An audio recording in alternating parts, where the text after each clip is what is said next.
Quand avec ma famille nous sommes installés dans cette drôme de collines si bucolique, jamais, ni personne n'aurait imaginé que la France Orange Mécanique s'exporterait comme une traînée de poudre jusque sur le parvis de la salle des fêtes du petit village de Crépol.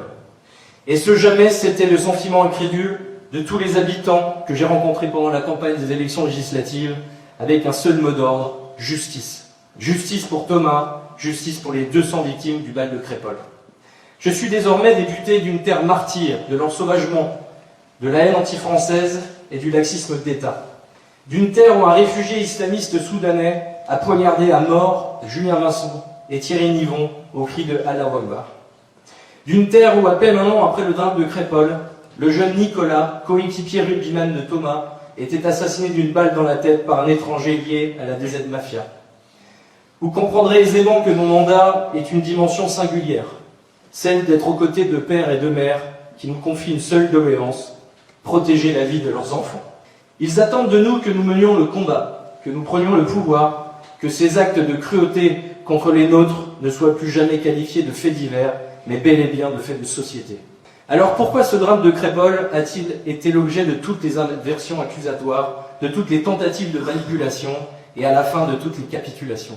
Après avoir été incapables de l'empêcher, ils ont tout fait pour en minimiser la portée, pour nier le mobile, pour atténuer les responsabilités, pour renverser l'accusation.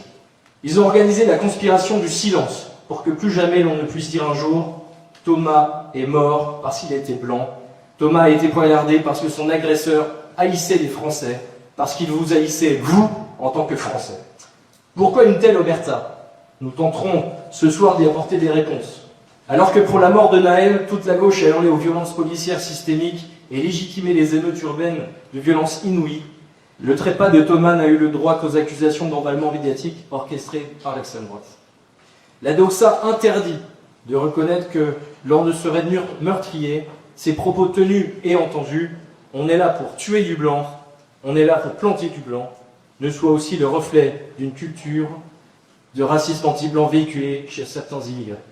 Comme l'a très bien résumé la journaliste Eugénie Bastier, le décès de Naël, le meurtre de Georges Flotte, le procès de Mazan sont tous des faits de société. Mais si un drame fait monter Marine Le Pen, ce doit être un fait divers.